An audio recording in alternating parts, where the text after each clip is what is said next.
All right, so here we're going to look at our first real trig identity that's beyond just basic.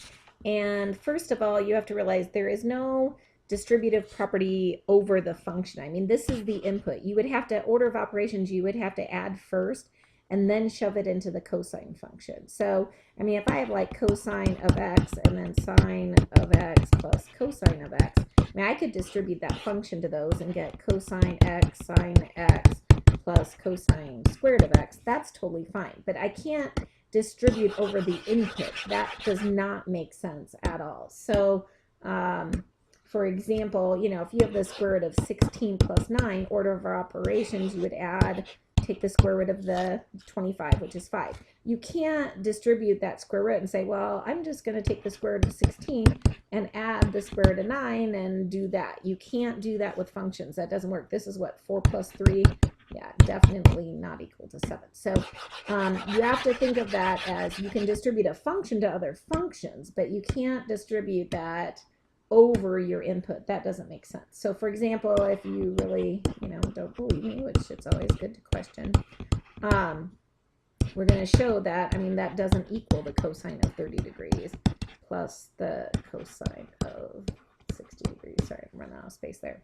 All right, so if you look at the cosine of, say, 90 degrees, right, on your unit circle, that's 0. All right, now the cosine of 30 is square root of 3 over 2, and the cosine of 60 is a half. I mean, obviously, that's not equal to that. All right, so you'd have what? Square root of 3 plus 1 over 2, and you can't combine those because those are not like terms. So you definitely have to do order of operations. You cannot distribute a function over input. That just does not make sense whatsoever. All right, so what can we do? Well, someone has spent the time, all right, and which is awesome. And you can verify these if you want. Some of these will verify, some of them we won't. But that there is a trig identity for this. So if I give you cosine of alpha plus beta, there actually is a trig identity, and it's cosine alpha, cosine beta, minus sine alpha, sine beta. All right, and so there is a trig identity that you can use, you know, to go about changing that. But again, it isn't the distributive property by any means. And then there's also subtraction. So alpha minus beta equals cosine alpha, cosine beta, plus sine of alpha, sine of beta.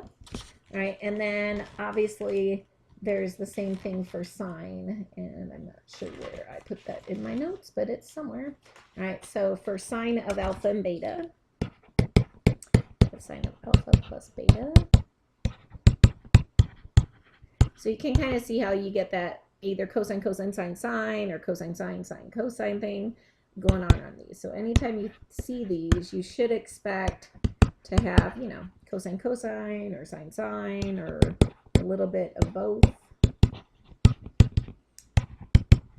And again, I don't expect my students to memorize these, but I know like sometimes when you take a placement test like Alex, they do expect you to have them memorized, like for college trig placement test, something like that. Then they might expect you to have those memorized. All right, so those are the trig identities. And again, I let my students just use those. And so let me just give a couple examples, or maybe, I don't know, we'll see on time here, of how to use these. So for example, say I want you to find the cosine of 75 degrees exactly. So trig teachers like that. We don't want estimates. We don't want decimals. And so that's the directions. And you're like, well, that would be awesome if it's on the unit circle. But the problem is 75 degrees is not on the unit circle.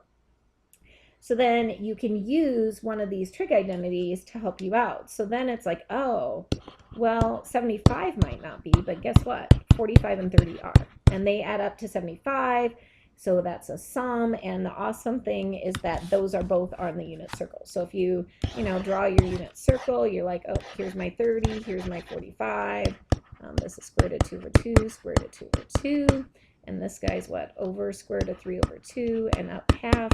And so that's really slick. So then I can do that. Now again, no distributive property, all right, because your input is this. So you have to use a trig identity instead. So you're like, okay, well, that goes with that lovely trig identity right there. So you're going to write cosine. Now, in this case, I'm going to call this guy my alpha, and I'm going to call this guy my beta.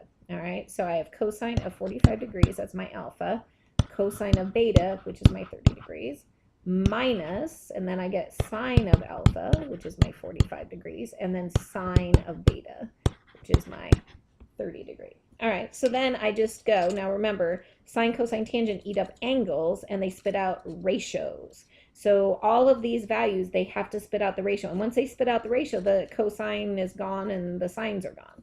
Right, so this guy right here eats up that angle and he spits out the ratio. And if you look, cosine would be square root of 2 over 2.